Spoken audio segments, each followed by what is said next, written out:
안녕하세요. 저는 세상 무엇과도 견줄 수 없는 소중한 자식들을 둔 70대 여자입니다. 살다 보면 가끔은 모든 것을 다 포기하고 싶을 정도로 힘든 일을 겪기도 하고 가슴이 벅찰 정도로 기쁜 일을 겪기도 하죠. 매번 힘든 순간을 넘겨가며 악자까지 살던 저에게도 이른이라는 늦은 나이에 두 번 다신 경험하지 못할 기적 같은 일이 찾아왔습니다. 지금도 그 순간을 생각하니 심장이 미칠 듯이 두근거리네요. 오늘은 제게 찾아온 그 일들을 많은 분들에게 들려드리고 싶어 이렇게 사연을 쓰게 되었답니다. 저는 20살이 되는 해 대학을 포기하고 봉제 공장으로 들어가게 되었어요. 첫 번째는 저희 집이 그렇게 유복한 집안이 아니었기 때문이었고, 두 번째는 여자가 공부해서 뭐하냐, 빨리 취업해서 시집이나 가 라고 말씀하시는 아버지 때문이었어요. 어머닌 절 어떻게 해서든 대학까지 보내주시려고 하셨지만 아버진 끝끝내 반대하셨죠. 이 여보, 그래도 우리 경자가 아주 영특한 아이래요. 이 좋은 머리를 그냥 섞일 수는 없지 않겠어요? 대학까지 보내줍시다. 우린 자식도 하나밖에 없는데. 고등학교까지 보내줬으면 됐지. 뭐 그렇게 욕심이 많아? 여장 공부해봤자 아무짝에 쓸모없어. 돈 벌어서 빨리 네 앞가림이나 해. 부모한테 기대어 손 벌릴 생각하지 말고. 모진 말을 한 아버지가 원망스럽기도 했지만 그래도 전 큰 미련은 없었어요. 당시에 고등학교까지 제대로 마치지 못한 친구들이 꽤 많았거든요. 그렇게 공장에 발을 들이니 제 또래의 친구들이 정말 많았습니다. 그 사이에서 전 태어나 처음 사회생활이라는 걸 시작하게 되었죠. 물론 첫 시작은 정말 험난했습니다. 제대로 밥도 먹지 못한 채 하루 12시간, 13시간 정도를 꼼짝없이 앉아서 일만 해야 했어요. 한날은 너무 힘들어서 공장 구석에서 눈물을 훔치다 반장님께 걸려 호되게 혼이 나기도 했죠. 누가 여기서 일 안 하고 처 자빠져 울고 있으래? 당장 가서 일 안 해? 안 그래도 다들 손이 늘어서 답답해 죽을 지경인데 한가지 아주 눈물 흘릴 시간도 있고. 죄송합니다. 빨리 가서 작업할게요. 그래도 힘든 기억만 있던 건 아니었습니다. 밤늦은 시간까지 재봉질을 하고 퇴근했을 때 보이는 그 밤하늘, 별이 가득한 하늘을 보며 집으로 걸어가는 것이 그 시절 유일한 낙이었죠. 그리고 20대 중반에 접어들었을 무렵 저는 제 인생을 꽈배기 마냥 베베 꼬아버릴 뻔한 그놈을 만나게 되었습니다. 제 청춘의 모든 순간 유일하게 후회되는 것이 있다면 바로 그를 만난 것이었어요. 시작은 버스였습니다. 저와 연배가 비슷한 분들이시라면 아마 기억하실 거예요. 그 당시 아침 버스는 지금 서울의 지옥철과 크게 다를 바가 없었다는 것을요. 그를 처음 만난 날은 제가 유독 늦게 일어나 앞머리가 휘날리게 버스를 타러 달려갔던 날이었습니다. 버스다. 저거 놓치면 완전 큰일 나는데. 잠시만요. 잠시만 기다려주세요. 저 아직 안 탔어요. 저 멀리서 보이는 버스는 누가 봐도 포화 상태였어요. 아, 완전 큰일 났구나. 오늘은 정말 지각이겠구나 싶어 절망하려던 무렵 출발하려던 버스가 멈춰 섰습니다.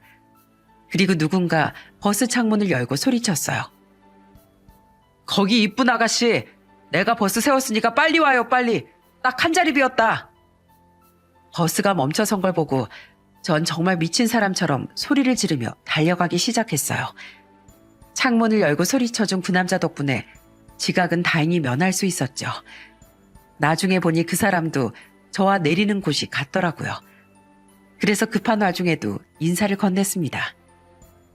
정말 감사합니다. 덕분에 오늘 지각을 면할 수 있을 것 같네요. 별 말씀을. 뭐 고마우면 나중에 맛있는 커피라도 한 잔 사든지.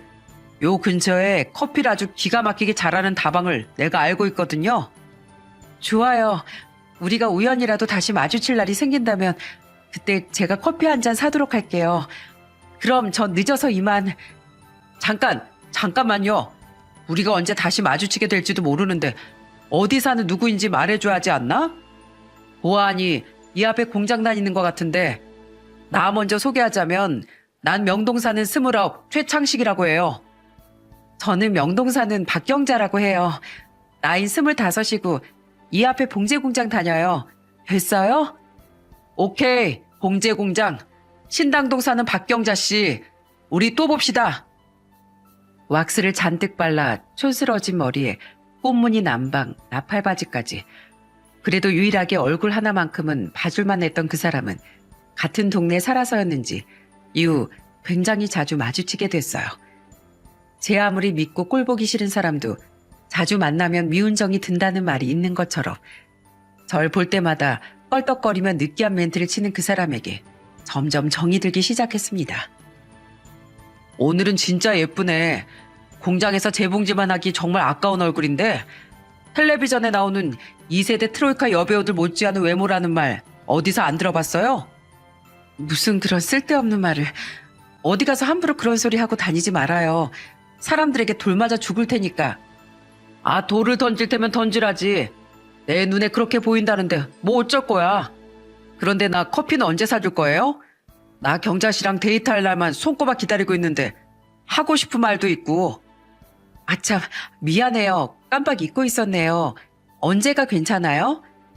경자 씨가 괜찮은 날이라면 언제든 of course. 아리따운 숙녀가 날 위해 시간을 내어준다는데 당연히 없는 시간도 만들어서 내야죠. 그 사람의 말을 듣는데 저도 모르게 웃음이 나더라고요. 미운 정이 정말 무섭다는데 그 말이 맞는 것 같더군요. 그 사람을 만나기 전까진 멋부리는 데만 열중하는 사람과는 결혼하지 말아야지 생각했는데 그를 만나고 난 이후부터는 생각이 바뀌게 되었어요. 20살 때부터 공장에서 일을 했기에 저에겐 친구나 남자친구 사귀고 수다를 떨 여유가 없었어요. 그러다 보니 그와 커피를 마시면서 이야기를 하는 시간이 너무나도 재미있게 느껴졌어요. 그리고 그 사람은 저와 깊은 관계로 이어나가길 원하는 것 같았습니다. 경자 씨만 괜찮다면 우리 결혼을 전제로 진지하게 한번 만나보지 않을래요? 나랑 만나고 결혼하게 되면 평생 돈 걱정 없이 살게 해줄게요. 우리 집안이 꽤 큰 회사를 운영하고 있어요. 이름만 대면 누구나 다 아는. 물려받을 재산도 넉넉하고 재봉질 같은 거 안 하고 손에 물 안 묻히고 대골 같은 집에서 내 평생 떵떵거리며 살게 해줄 수 있는데. 몸과 마음이 지쳐 쉴 곳을 찾고 싶었던 것이었을까요? 대골 같은 집에서 떵떵거리며 살게 해준다는 말, 절 행복하게 해준다는 그 말.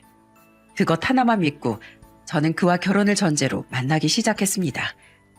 만남을 이어나가는 동안 맛있는 것도 사주고 늦은 밤 절 데리러도 와주고 태어나 처음 느껴보는 설렘에 저는 그에게 모든 마음을 내어주고 말았어요.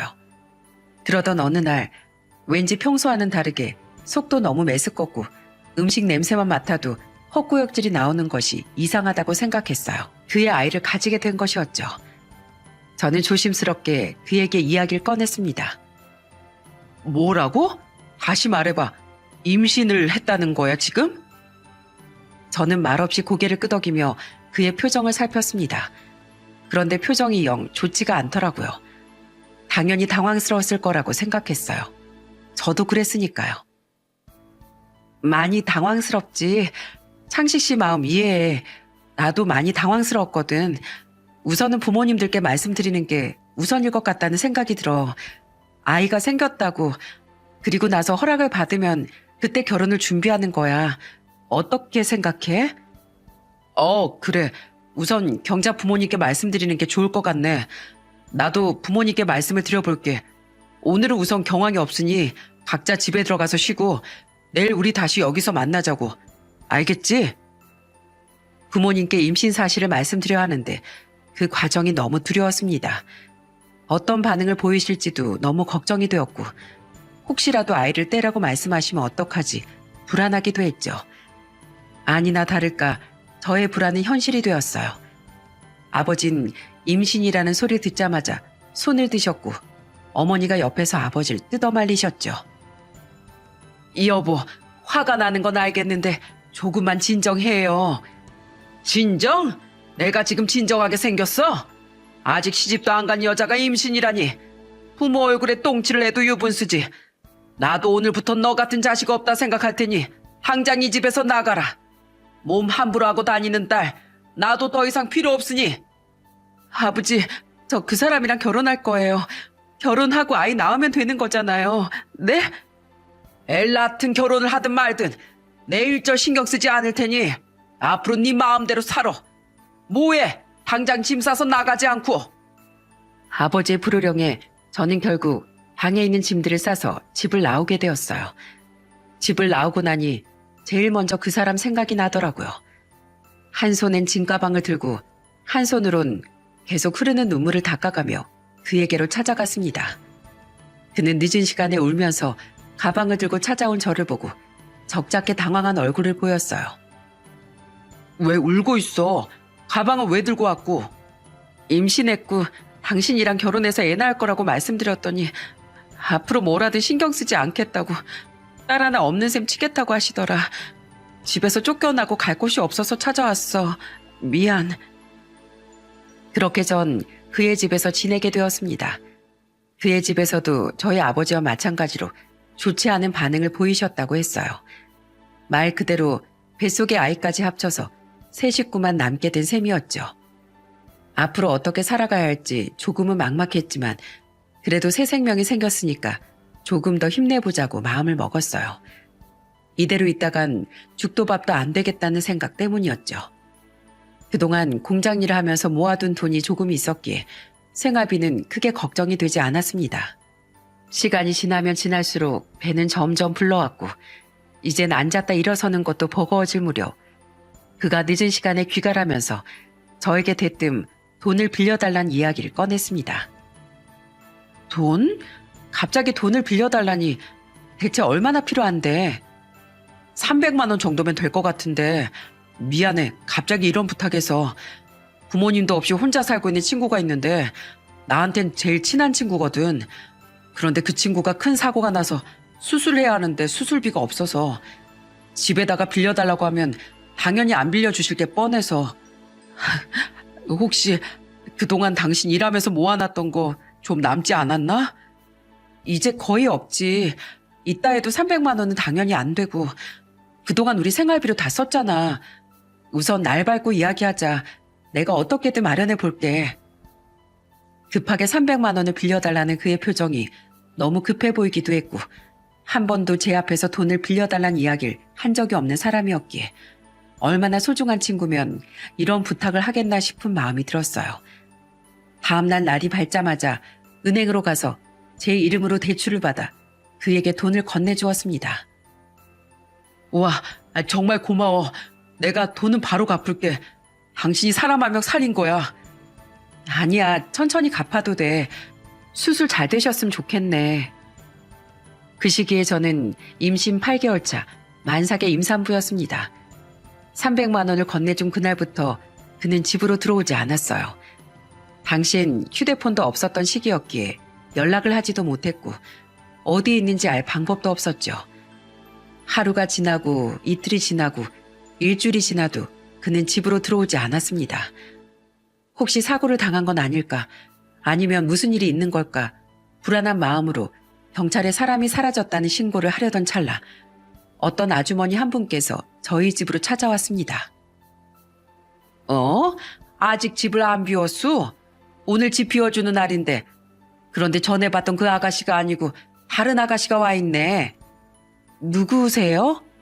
난 여기 집주인이요. 여기 사는 총각한테 이야기 못 들었소? 심장이 멎는 듯한 기분이 들었습니다. 그는 300만 원을 받은 후 이 집을 저한테 말도 없이 내놓았고 여기서 그와 함께 살았던 여자들이 한두 명이 아니었다는 거.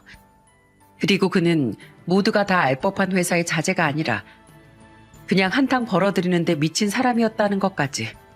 집주인 아주머니는 저에게 받아간 그 300만 원이 수술비에 쓰인 것이 아니고 유흥에 쓰였거나 혹은 다른 여자가 있을 거라고 말해주셨어요. 아유, 아가씨는 그냥 눈 뜨고 코 베인 거지 뭐. 내가 집에 올 때마다 대문 여는 여자들 얼굴이 몇 번이나 바뀌었는데 그 총각이 하는 말을 다 믿었어? 하긴 사기꾼들은 워낙에 말을 잘하니 속을 수밖에 없었겠지. 죄송합니다. 저는 정말 집을 내놓은 줄도 몰랐어요. 빨리 방 비워드릴게요. 저는 충격이 채 가시기도 전에 집을 비워주게 되었어요. 그 사람의 모든 것이 거짓말이었다는 배신감 반, 그리고 그 거짓말을 알아채지 못한 저 자신에 대한 한심한 반으로 얼마나 울었는지 모릅니다. 그렇게 정처 없이 떠돌아다니다 쓰러진 저는 구급차에 실려가 출산을 하게 되었어요. 다행히 아이는 아무런 문제 없이 건강하게 태어나 주었어요. 아이 이름을 적어야 한다고 하길래 저는 정민이라는 이름을 붙여주었습니다. 제 성을 따서 김정민이라고 불렀죠. 출산 후 갈 곳도 없었던 정민이와 전 허름한 여관방에 자리를 잡았습니다. 너무 힘들었던 나머지 제 사정을 이야기하고 월세는 꼭 드리겠다며 부탁을 드리니까 딱한 표정으로 쳐다보며 알겠다고 말씀을 해주셨어요. 젊은 사람이 추운 날 깐난쟁이를 품에 안고 애 봐줄 사람 필요하면 말하시오. 난 할 일 없이 창문 밖에 떨어진 나뭇잎 개수나 세고 다닐 만큼 한가로운 사람이니까. 감사합니다. 정말 감사합니다. 제가 월세는 달달이 밀리지 않고 꼭 드릴게요. 감사합니다. 그렇게 저는 여관방 아주머니께 정민이를 맡기고 다시 일을 하러 다니기 시작했어요. 하지만 지독한 가난에서 벗어날 수는 없었습니다. 분유값은 물론이고 기저귀 값도 부족해 쓰던 기저귀를 깨끗하게 빨아 다시 써야만 했어요. 매일 밤 정민이와 함께 좁은 여관방에서 몸을 눕히고 잘 때마다 이대로 삶이 끝나버렸으면, 내일 눈을 뜨지 않았으면 하는 생각을 했습니다. 늘 울상만 짚고 다니던 저와는 다르게 정민이는 매번 저의 얼굴을 볼 때마다 생글생글 행복한 표정으로 웃어주었어요. 아이가 웃는 모습을 볼 때면 힘든 감정들이 사르르 녹는 기분이 들었지만, 또 한편으론 아이가 나 같은 엄마 밑에서 성장하면서 과연 행복할 수 있을까 싶더라고요. 내가 겪고 있는 이 불행과 고통, 그리고 내가 받은 상처를 아이에게 고스란히 전해주고 싶진 않았어요. 정민이를 위한 저의 마지막 선택지는 입양이었습니다. 크게 마음먹고 보육원 앞에 서니 또 눈물이 뚝뚝 떨어지고 발걸음이 도무지 떨어지질 않더라고요. 제가 계속 망설이는 걸 보셨는지 안에서 문을 열어주셨습니다. 어서 들어오세요. 따뜻한 차 한 잔 드릴게요. 네. 낳기만 한다고 다 부모가 아니라는 말을 어디선가 들어본 적이 있습니다. 엄마가 되기 전엔 그 말을 이해할 수 없었는데 막상 이런 상황이 닥치고 나니 그 말이 와닿더라고요. 터지려는 눈물을 꾹꾹 누르고 필요한 서류들을 다 작성하고 나니 눈앞에 카메라가 하나 보이더라고요. 그래서 저는 수녀님께 마지막으로 한 가지 부탁을 드렸습니다. 수녀님, 혹시 실례가 되지 않는다면 사진 한 장만 부탁드려도 괜찮을까요? 애기랑 마지막으로 사진 한 장만 찍고 싶어서요. 그럼요. 이거 즉석 카메라라 찍고 나면 바로 가져가실 수도 있어서 좋아요. 아주 예쁘게 찍어드릴게요. 저는 소파에 자리를 잡고 아이를 품에 꼭 안은 채 환하게 미소를 지었어요. 즉석에서 나온 사진들 중 2장은 제가 가지기로 하고 나머지 2장은 아이가 입양을 가게 되면 꼭 같이 챙겨달라고 부탁을 드렸습니다. 그리고 아이와 마지막으로 눈을 맞추고 인사를 했죠. 엄마가 좋은 엄마가 되어주지 못해서 미안해. 우리 정민이는 누구보다도 예쁜 아기니까 꼭 사랑받고 살 수 있을 거야. 엄마 진짜 갈게. 안녕히 계세요. 너무 슬프고 속상해서 피눈물이 날 것 같았지만 제 선택의 후회는 없었어요. 제가 낳은 아이라서가 아니라 정민이는 정말 사랑스럽고 예쁜 아이였기에 어떤 곳으로 입양을 가더라도 사랑받으며 행복하게 자랄 수 있을 거라는 확신이 있었습니다. 그렇게 정민이를 보내고 난 뒤 저는 한동안 눈물로 엉엉 울다가 다시 일어서게 되었어요. 공장을 그만두고 새롭게 시작한 건 바로 시장에서 허드렛 일을 하는 것이었어요. 젊은 사람이 갑자기 시장에서 잡일을 하겠다고 나타나니 나이 드신 어른들은 모두 의아해하는 눈초리셨습니다. 젊은 사람이 여기서 허드렛 일을 하긴 많이 힘들 텐데 여태까지 들어온 젊은이들 하루도 못 버티고 다 나갔어. 괜찮아요. 저는 모든 일을 잘하는 사람이어서 하루 만에 도망가고 그럴 일 없을 거예요. 정 의심되시면 우선 일하는 거 보시면 되잖아요. 걱정하시는 상인분들에게 젊은 사람의 패기를 보여드렸습니다. 이전에 저는 쉽게 주저앉고 쉽게 무너지는 사람이었다면 이제는 그렇게 살고 싶지 않았어요.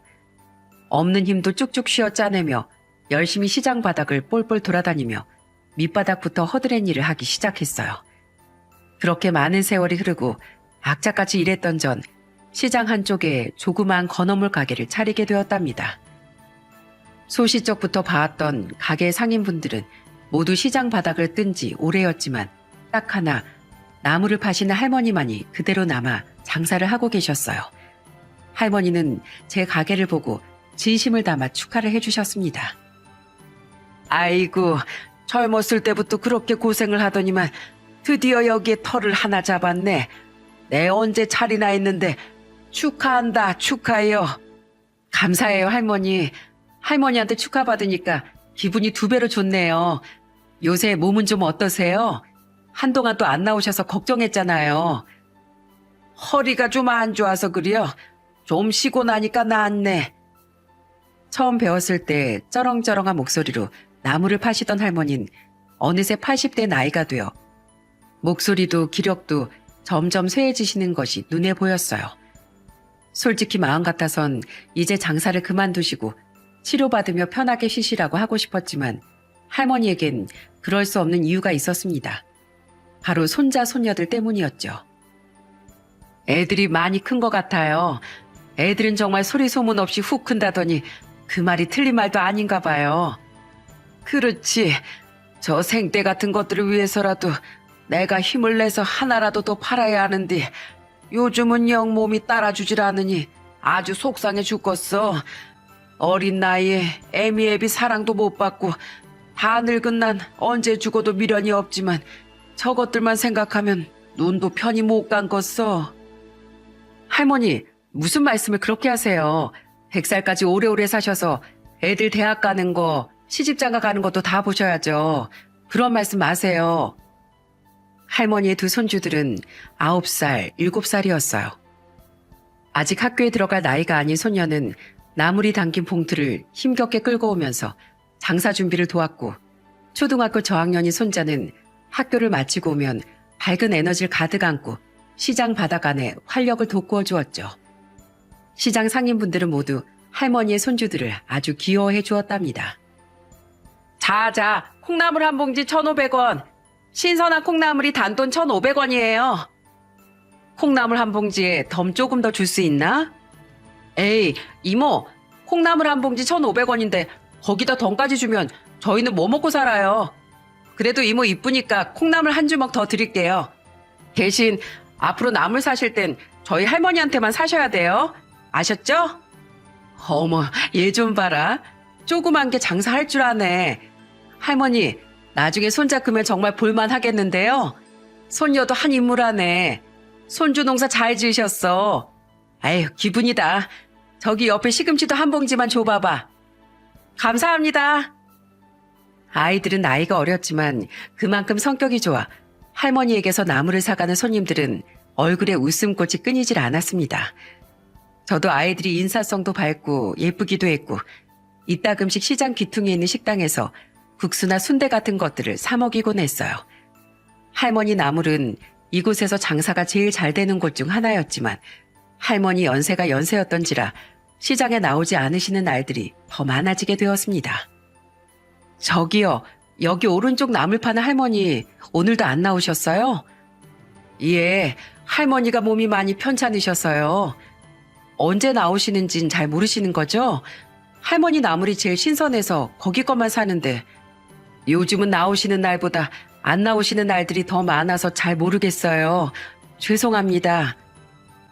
할머니 나물을 사러 왔다가 실망한 표정으로 돌아가는 손님들도 정말 많았어요. 오랫동안 얼굴을 마주했고 젊었을 적부터 봐왔던 시장 상인 중에선 유일한 분이셨다 보니 저도 걱정이 점점 늘어가고 있던 어느 날 할머니의 손주들이 저희 가게로 찾아왔더라고요. 너희 덕순 할머니네 손주들 아니니? 어서 와. 한동안 안 보여서 보고 싶었는데 할머니는 잘 계시니? 네, 근데 아줌마 이거 저희가 여태까지 할머니한테 받은 용돈 안 쓰고 돼지 저금통에 모았다가 오늘 배갈라서 온 건데 이걸로 미역 살 수 있어요? 아이들은 때가 잔뜩 타고 꾸깃해진 지폐 2장과 동전들을 제 눈앞에 보여주면서 미역을 살 수 있느냐고 묻더군요. 물론 미역 한 봉지를 구매하기엔 턱없이 부족한 돈이었긴 하지만 저는 방긋 웃으며 아이들에게 말했어요. 그럼 이걸로 미역 2봉지도 살 수 있고 말고. 그런데 미역은 어디에 쓰려고? 국 끓여 먹게? 아님 무쳐서 해 먹으려고? 너희 음식은 할 줄 알아? 오늘 할머니 생신이거든요. 지금 아파서 누워 계시는데 저희 손으로 미역국 한 그릇은 꼭 끓여드리고 싶어서. 이렇게 조그만 아이들이 아픈 할머니를 위해 미역국을 끓여드릴 생각을 한다는 게 너무 기특하기도 하고, 한창 때도 쓰고 투정도 부려할 나이에 너무 일찍 철이 들어버린 것 같은 마음에 슬프기도 하고, 또 이제는 어느 정도 성장했을 저희 정민이도 생각나 한동안 말을 잇지 못했어요. 아유, 기특해라. 그 마음이 예뻐서 할머니도 벌떡 일어나시겠다.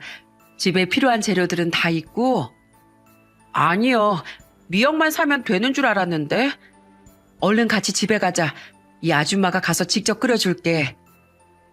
저는 그날 조금 일찍 가게 문을 닫고 국거리용 소고기와 미역국에 들어갈 조미료들, 그리고 쌀과 각종 반찬들을 사서 아이들과 함께 할머니 댁으로 향했습니다. 할머니를 알고 지낸 진 굉장히 오래됐지만 집에 직접 방문을 한 것은 처음이어서 살짝 긴장되기도 했고, 할머니가 많이 편찮으실까 걱정이 되기도 했어요. 할머니, 우리 왔어요. 건어물집 사장님도 같이 왔어요. 할머니, 저 왔어요. 많이 편찮으세요? 아이고, 뭐 타러 왔어? 가게는 어쩌고? 하루쯤 쉰다고 타격 없어요. 손님도 많이 없는 가게인데요, 뭘. 아유, 일어나지 마세요. 편하게 누워 계세요. 오늘 생신이라고 손주들이 미역 사러 왔었어요. 얘들아, 얼른 미역국 끓일 준비하자. 사온 미역을 불리고 소고기를 볶고 간을 맞추고 고사리 같은 손으로 무언가를 하려고 하는 것이 너무 귀엽고 기특했죠. 얼마 지나지 않아 따뜻하고 맛있는 미역국이 완성되었고, 그 미역국은 아이들의 사랑과 정성이 들어가서 그런지 더 맛있게 느껴졌어요. 아이들에겐 이제 나가서 놀라고 하고 따뜻한 미역국과 밥 반찬을 세팅한 뒤 할머니를 천천히 일으켜드렸어요. 할머니, 맛이 어때요? 말해 못혀. 당연히 최고지. 고생했네. 우리 애들이 괜히 가서 민폐만 끼친 건 아닌가 몰라. 다 늙어 빠진 해미생이를 못하러 챙긴다고. 민폐라니요. 전혀 아니니까 걱정 안 하셔도 돼요. 그런데 생신인데 자식들은 안 찾아온대요. 내가 말을 안 했던가? 난 자식 하나밖에 없어. 우리 효성이, 소라애비. 뭐가 그렇게 급했는가? 5년 전에 교통사고로 가버렸네. 며느린 기다렸다는 듯 애들 나한테 두고 가버렸고, 지금쯤 새 살림 차렸겠지. 지 자식이 어떻게 크는지 궁금하지도 않은가벼. 할머니를 오랫동안 알고 지냈지만 자식에 관련된 이야기는 한 번도 들은 적이 없었어요. 할머니가 작년 말부터 손주들을 데리고 나오시길래 그냥 뭔가 사연이 있으신가 보다 싶어 아무런 말을 꺼내지 않았는데, 자식이 세상을 떠났다는 소식에 어떠한 말도 할 수가 없더라고요. 죄송해요. 제가 괜한 말을. 아니요, 괜찮어. 그저 자식 먼저 앞세운 년이 생일상을 얻어먹을 자격이나 있나 싶어서 꼭 우리 손주들 다 크는 것까지 보고 내 편하게 눈 감고 싶은데, 이젠 그것도 내 욕심 같더라고. 우리 애들 나 가고 나면 가족이라고는 없는 천의 고아인데, 내가 길을 써서라도 우리 효성이 대학교 갈 때까진 살아야 하는데. 할머니는 눈물을 글썽거리고 있는 저에게 미안하다며, 다 늙어서 괜히 주책맞은 소리를 하고 있다며 손을 어루만져 주셨습니다. 미역국은 정말 잘 먹었다는 말과 함께요. 그 후 할머니는 점점 건강이 안 좋아지셨어요. 가족이라곤 어린 아이들밖에 없었던지라 한동안은 가게 문을 일찍 닫고 할머니 댁에 가서 병간호를 하며 아이들 저녁밥까지 챙겨주었죠. 세월이 많이 흘렀어도 그때 제 아이에게 해주지 못했던 게 많았어서 할머니 손주들이 자꾸 눈에 밟히더라고요. 한 달 정도의 시간이 흘러 그해 가장 눈이 많이 내리던 날, 할머니께서는 돌아가시게 되었습니다. 장례를 다 치르고 전 아이들을 데리고 다시 할머니 댁으로 돌아갔어요. 장례를 치르는 동안 밥도 제대로 못 먹고 잠도 제대로 자지 못한 아이들에게 뭐라도 먹여야겠다는 생각과 또 할머니 유품을 정리하기 위해서였죠. 그런데 효성이가 갑자기 저에게 묻더군요. 저희 이제 고아원으로 가야 하는 거예요? 갑자기 그게 무슨 소리야, 효성아. 고아원으로 가다니. 아까 어른들끼리 대화하는 거 들었어요. 아빠도 없고 엄마도 없고 우리를 돌봐줄 친척도 없고 할머니도 이제 돌아가셨으니까 저희가 갈 곳은 고아원뿐이라고요. 심장이 철렁 내려앉는 듯한 기분이 들었어요. 당연히 아이들이 들을 거라는 생각은 안 했겠지만 아무리 그래도 그런 이야기를 하다니 화가 나기도 했지만 그래도 아이들의 감정을 챙기는 것이 먼저라고 생각했죠. 저는 아이들을 품에 꼭 안아주며 대답했어요. 아줌만, 우리 효성이랑 소라 고아원에 절대 보내지 않을 거야.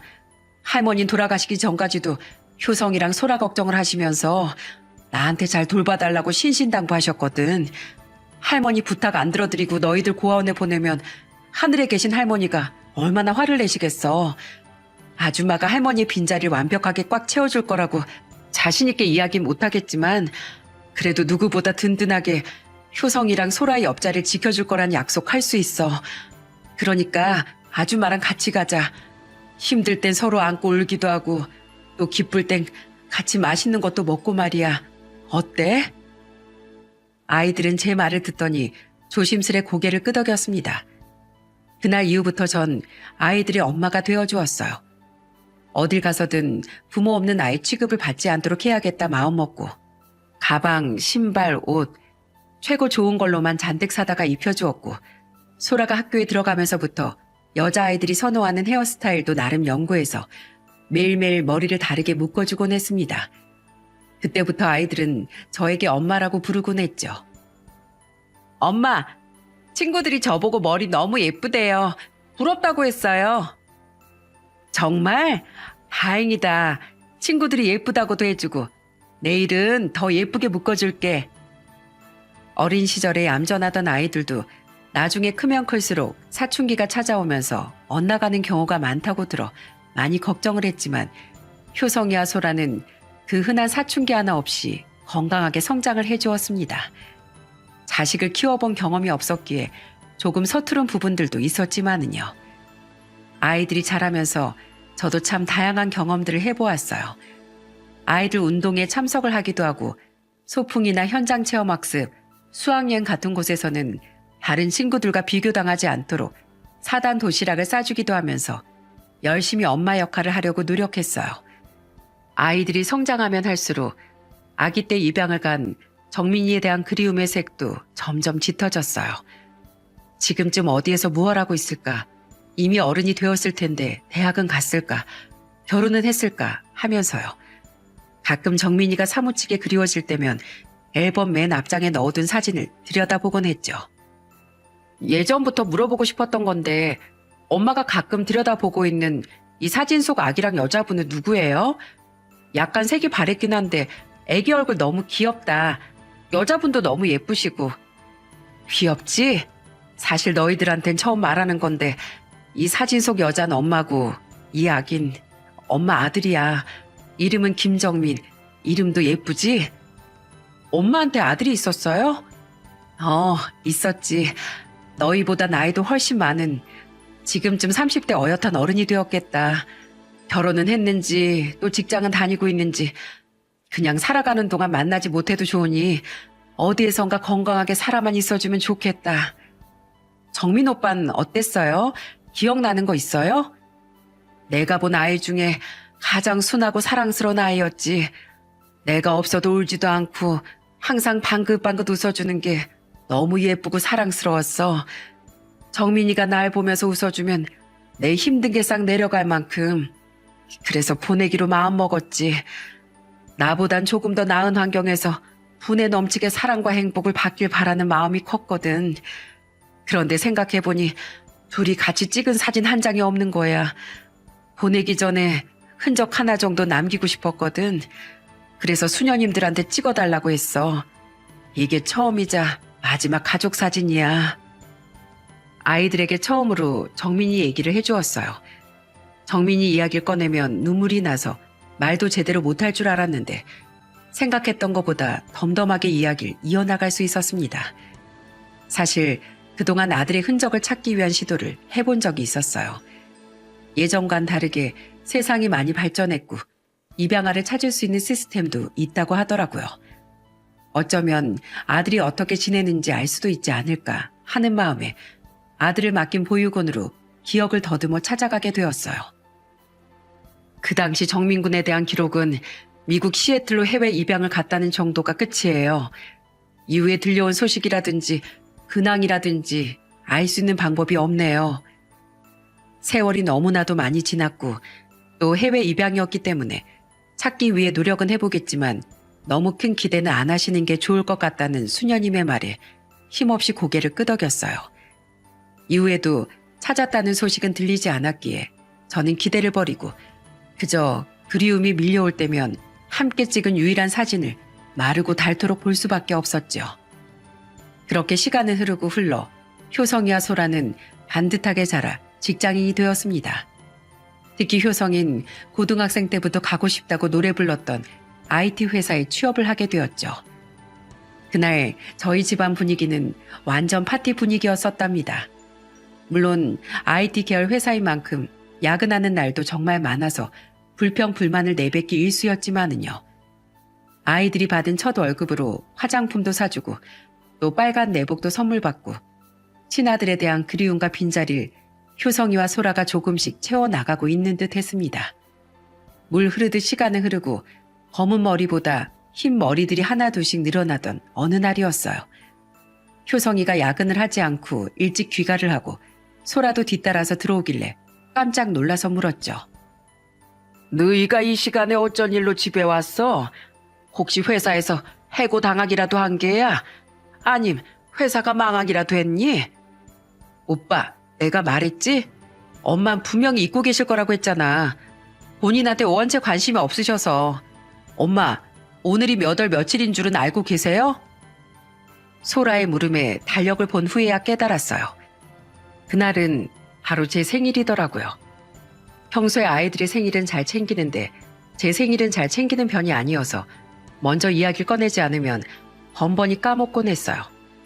달력도 잘 보지 않아 제 생일에 형광펜이 칠해져 있는 것도 보지 못했거든요. 오늘이 내 생일인 줄도 몰랐네. 예, 너희도 나처럼 늙어봐. 사소한 것도 안 보게 되고 까먹게 된다. 그래서 저희가 이렇게 챙겨드리려고 일찍 퇴근했죠. 오늘은 집밥 말고 저희 근사한 레스토랑 가서 저녁 먹어요. 엄청 좋은 곳으로 예약해뒀어요. 얘가 무슨 소리를 하는 게냐. 레스토랑이 한두 푼도 아니고 무슨 허리도 얼마 안 되는 것들이 돈 아낄 생각은 안 하고. 마음 같아선 멋들어지게 잔치도 열어드리고 싶지만 그러지 못하니까. 그리고 엄마, 저희가 엄마 생신날 레스토랑 하나도 못 데려가 드리겠어요? 저희 벌만큼 벌어요. 그니까 걱정하지 마세요. 자자, 늦겠어요. 얼른 가요. 겉으론 괜한 돈을 쓴다며 투덜거렸지만 그래도 기분은 좋더라고요. 그렇게 조그맣던 애들이 언제 이렇게 컸나 싶은 생각이 들어 괜히 뭉클하기도 했죠. 저들끼리 신나서 준비한 거 보면 귀엽기도 했고요. 레스토랑에 도착하니 직원분께서 저희를 룸 안쪽으로 안내해 주더군요.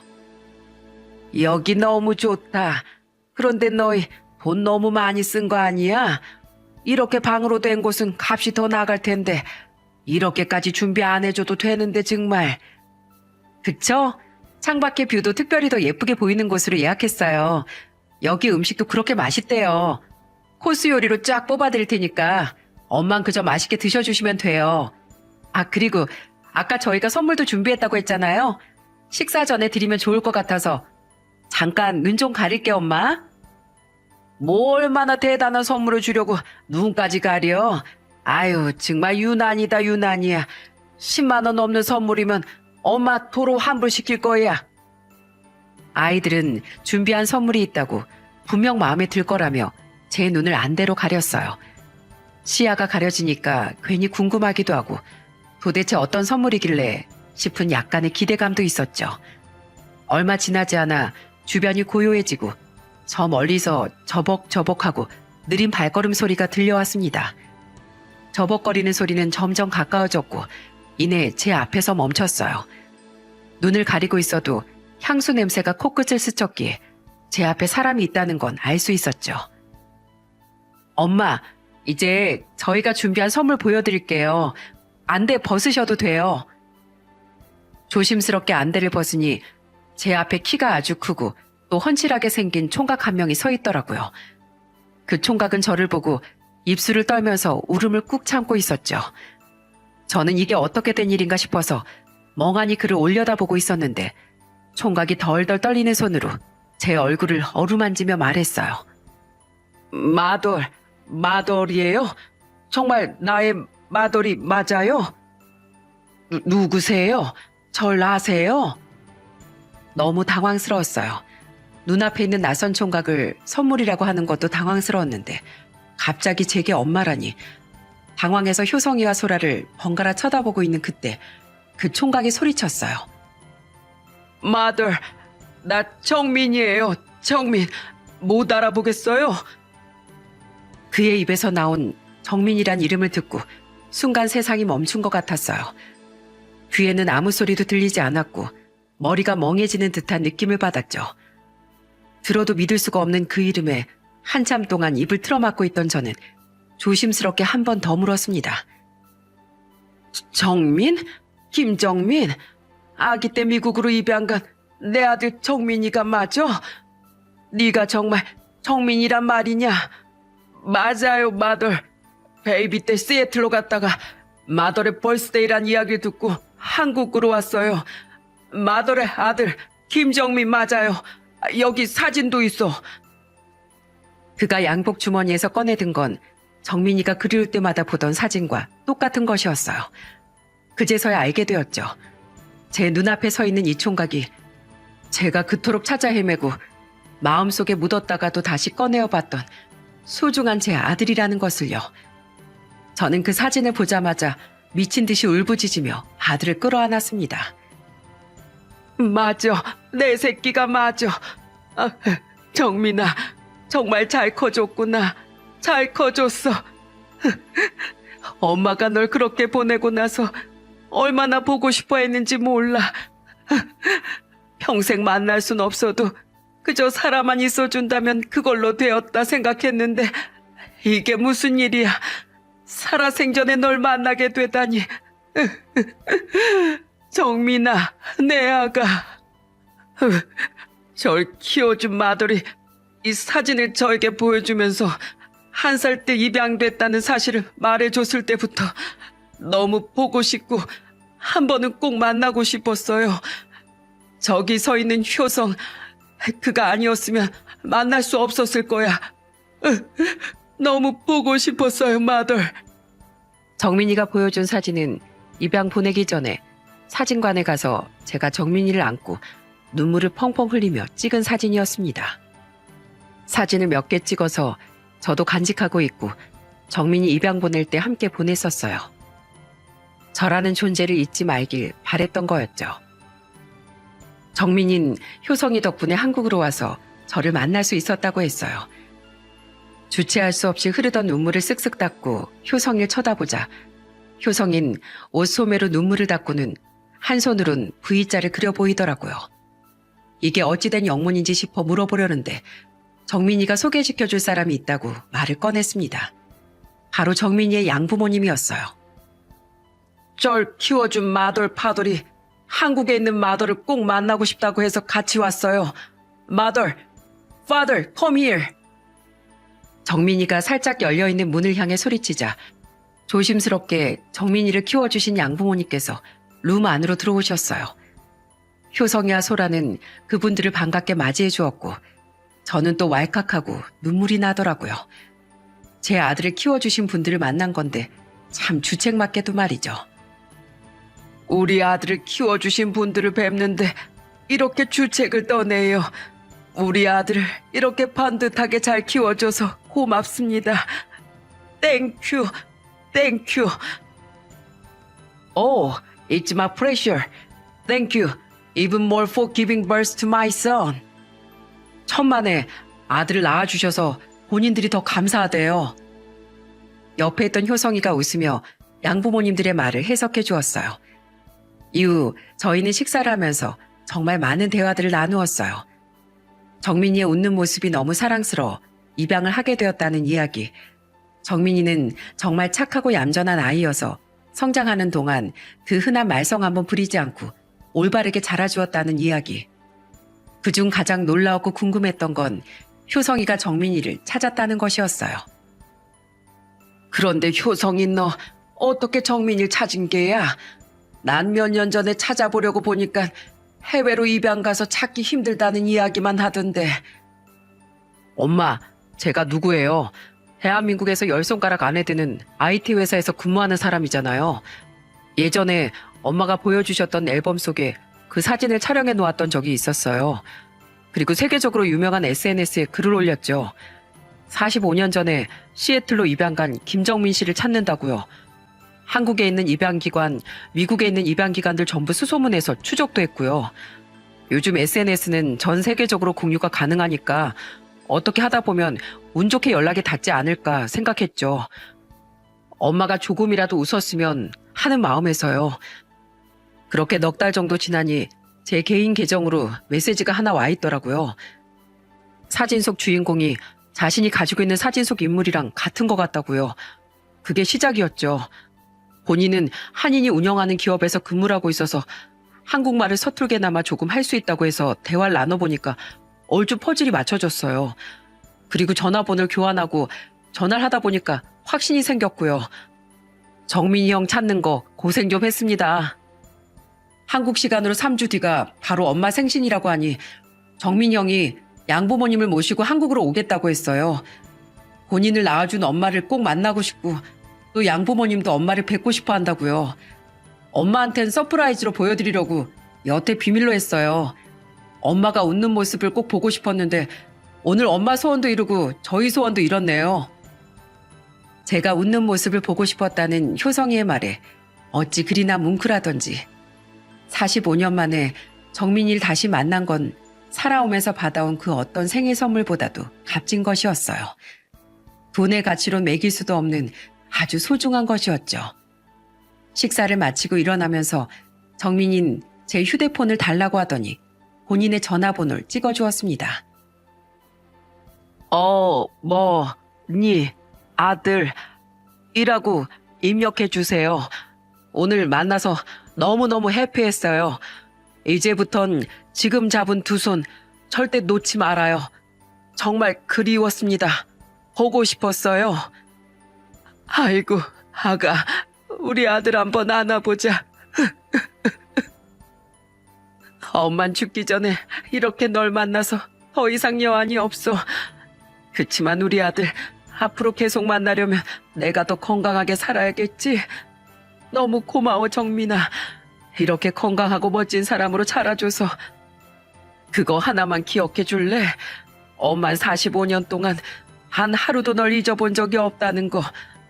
이 엄마도 널 보고 싶었어. 난 단 한 번도 마더리 날 버렸다고 생각한 적 없어요. 날 버렸었다면 아마 효성이 날 찾지도 않았을 거고 내가 가지고 있던 사진을 여태까지 가지고 있지도 않았을 거라고 생각해요. 이제라도 만나게 되어 난 행복해요.